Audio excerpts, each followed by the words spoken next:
All right, folks. So my freaking internet dropped. I think I was kicking because I have my laptop hardwired. I don't have it Wi-Fi.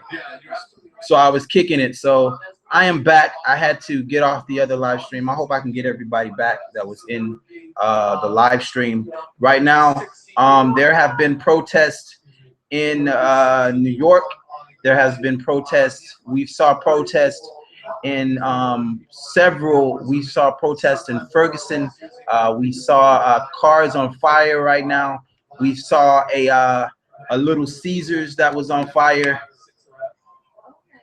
Absolutely amazing. Absolutely amazing. The shit that we are seeing right now. In the crowd, they want to isolate it and identify it. There was gunfire just over the hill from where we are on several different occasions, and that really ramped up the response of the officers here. So what's going on right now, again, is this negotiation. Yes, Anderson. It's hard for our viewers just to kind of get a logistical sense or tactical sense of the layout. Can you just kind of describe where the police are, where the protesters are? Sure. Let me step out of the way so Frank Mahoney can show you what's going on. You have the police department here on your right, the fire station here. This is the phalanx of officers in front. They have their heavy-duty vehicles here. All the officers are armed. They were armed with orange-coated rifles that have beanbag suppressants, as a less dangerous means of dealing with the crowds. Along the sidewalk, you have all the protesters. If you were to continue down the street, that's where the cruisers are that were on fire with the explosions down the other ways where the storefronts were on fire and broken into. And that's how it is here right now in two major groupings of officers. But there are different configurations depending on where you are in the city. And again, Anderson, what we're being told is that the continuing threat is that a few streets off of this main drag is where the officers are getting more. All right. So what we have right now is cars on fire. We've seen a Little Caesars on fire. We've seen both Don Lemon and Chris Cuomo take some tear gas to the face.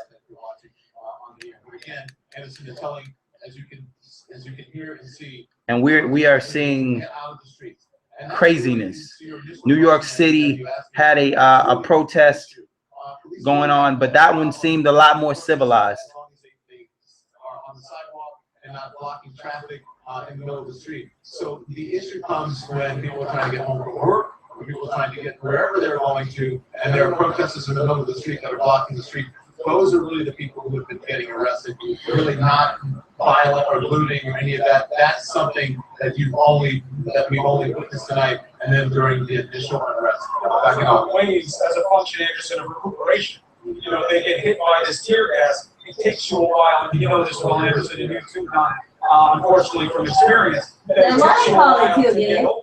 Because it makes your ass cry. All right, I apologize for my last live stream dropping. I see starting to get back to where I was. We have heavily armored vehicles.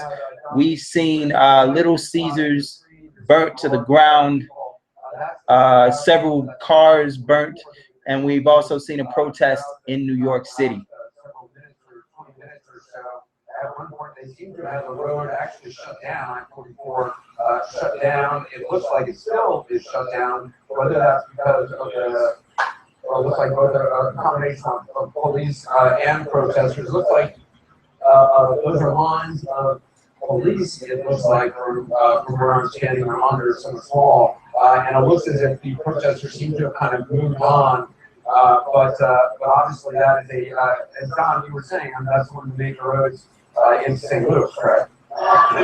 It is. It's a major road. And again, having lived here, people, because of the accident, people call it highway. It's Highway 40 and 44. And people call it Highway Party and Party Park because that's sort of the St. Louis accident. And again, those are the two major thoroughfares that run down the center of the city, always busy and always, there's always heavy traffic on those two roadways. They will take you to St. Louis and they'll take you further out to the suburbs.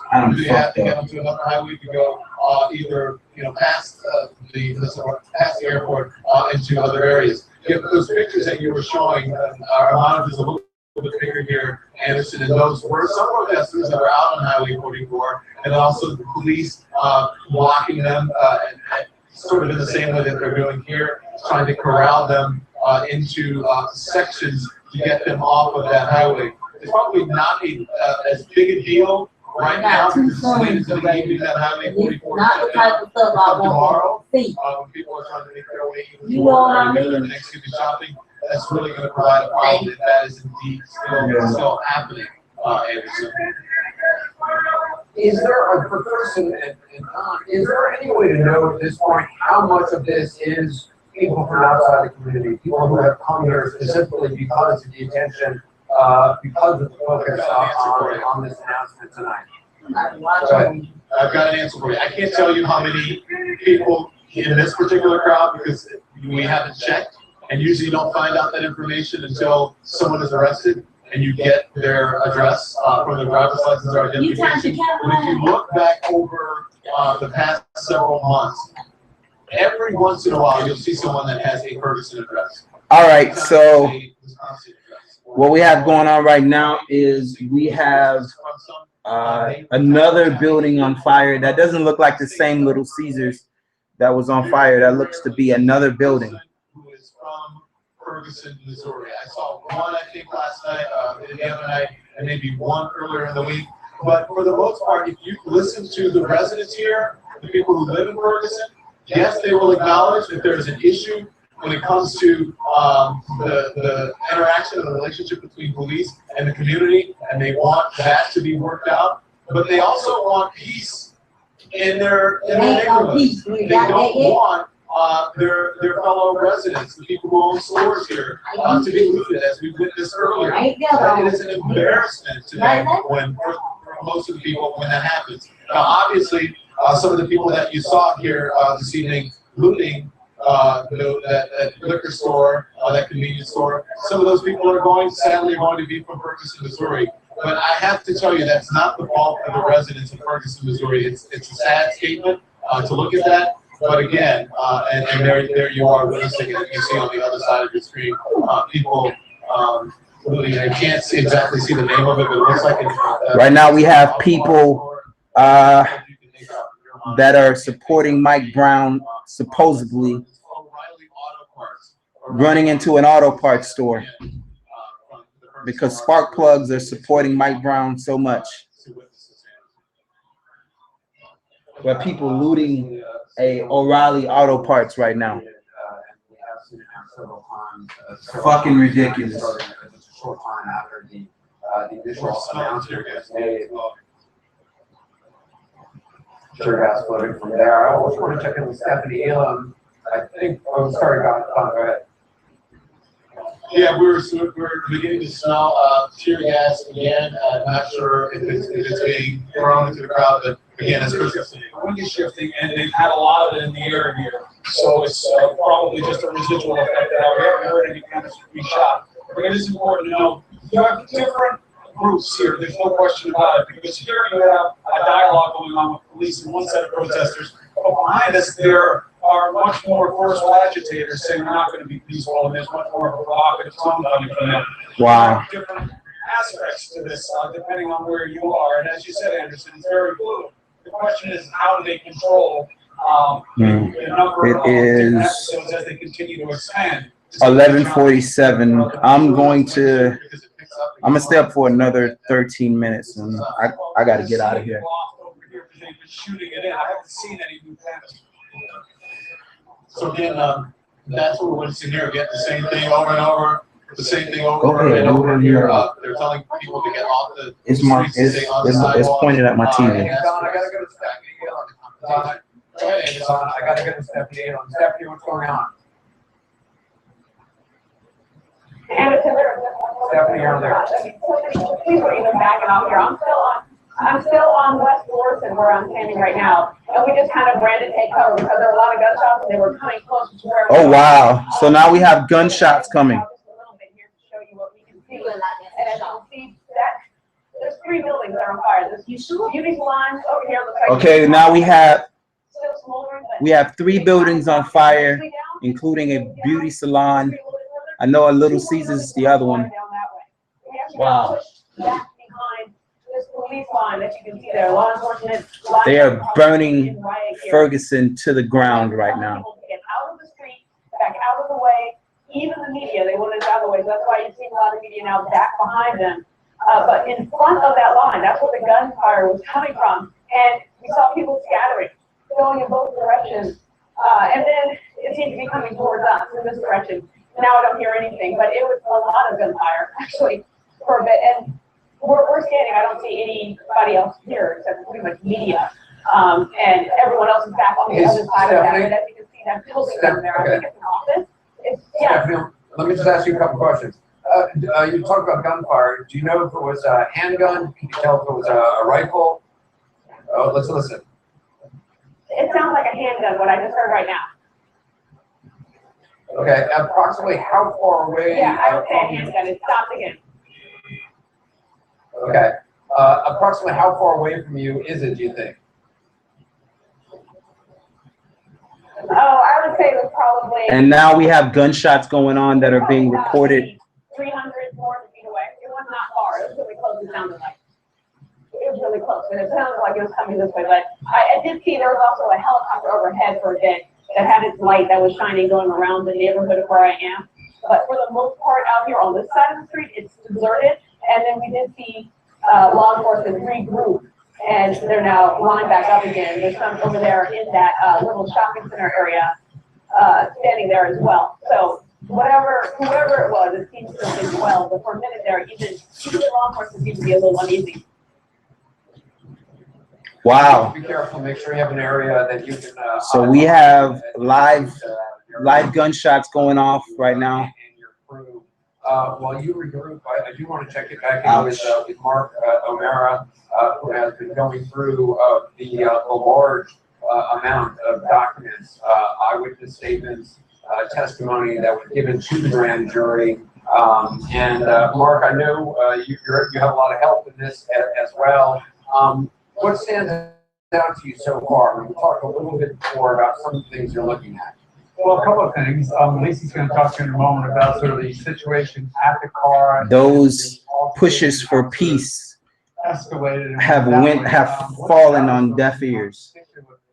The parents of Michael Brown asked for peace, and right now these protesters are giving them everything but peace. There we see another building on fire. It's crazy.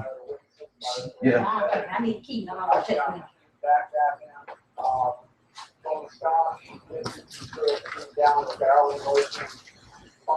tonight. I can't talk. He had shot 3 separate bullets, telling Mike Brown to shot. The last burst, his testimony was that Mike Brown was only about 8 to 10 feet away. And that's when he shot for the top of his head, shot the last time Mike Brown fell down.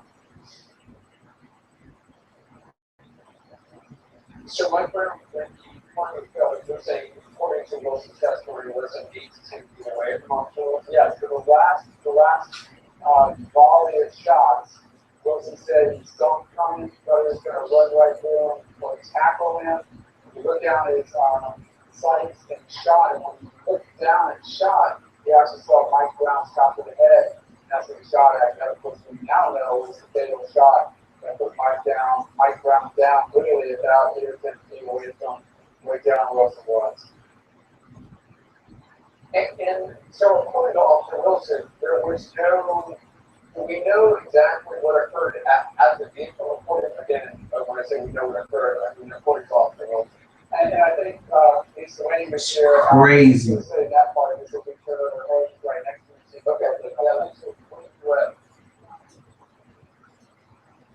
When Darren Wilson testifies, he sets himself and immediately out to make sure the grand jury knows it was not the initial aggressor. He says immediately, he tells the grand jury that when this confrontation takes place, it's interesting because the communication escalates because Wilson is telling him, telling Mike Brown, you got to get off the sidewalk, he wants to go in a certain direction. He he's trying to control them, and then this confrontation takes place, and it escalates between the two of them. It's interesting to me to read the transcript because Wilson places himself in the place, and he's actually coming back at high ground, and there's this. Right now we're looking at the mass police gathering there. There's been several buildings on fire, whether it was a Little Caesars or a beauty salon. We've seen looters going into auto parts stores. And he said, he was so big, and I felt so small. And that's interesting, and he set that concept up pretty quickly with the grand jury to let them know, I'm not the initial aggressor. I felt fear in my life. And this guy was in the car, he was grabbing at me. And then those two pictures that he showed us earlier, he indicates that at one point Mike Brown reaches in and tries to slap Wilson. Wilson's actually able to stop the slap, and that's out of rage from the sleep on his face. And that's that small abrasion. He's able to stop it. But the second time, he says Brown reaches in and is actually allowed to get around his neck, and that would be consistent with that second abrasion in the back of the neck. All right, we did get to see a little bit of Darren Wilson's injuries.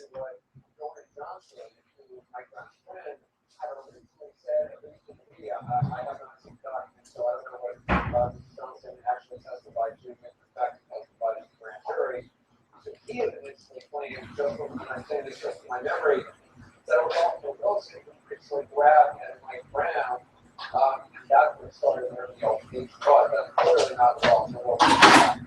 Absolutely, and that's what's interesting here, because I think what's going to happen is we go comb through all these documents here, is that the grand jury is taking just what all the forensic evidence, the findings of this is consistent with what other witnesses are saying. It's clear Wilson had the forensic evidence to sync up with this testimony. He showed it to them, they're showing contemporaneous exhibits of his neck, of his injuries, and he's testifying about that. And these other witnesses was either inconsistent and didn't sync up with the other forensic evidence. And that, the prosecutor came out tonight and he said that was key. That doesn't lie. That doesn't have a bias to one side or the other. And you can tell they wrote that very hard during this grand jury testimony. And when so we're launching a storage unit there in the storage facility, obviously, it doesn't look like there's emergency responders on the scene. And then You just say let it burn. And we are watching a building burn that looks like a multi-story living complex. That looks like they're in a residential area burning. That's either that could be that, or that can be like some sort of warehouse. We are watching Ferguson, Missouri burn to the ground tonight, folks.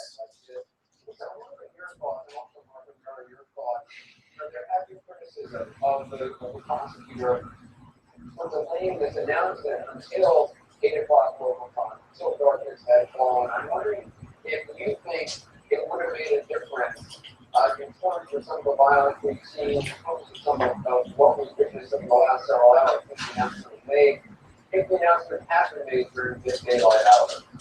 Right. It's hard to know. I understand speculation, but it seems foolhardy to wait until the evening hours when it starts. It's going to be It doesn't make sense. Yes. It's really not very sensitive to the family. And that's really the focus here, is the family. And they knew that this was the emotion behind Ryan Ferguson. All right, folks. It is now 11:57, and I am sorry, but I have to rise early. So I am going to stop my live stream now and try to get myself some rest for the morning. But I can only imagine what's going to happen when I wake up and look at the news. Wow. I'll talk to you guys next time. Make sure you subscribe. Peace.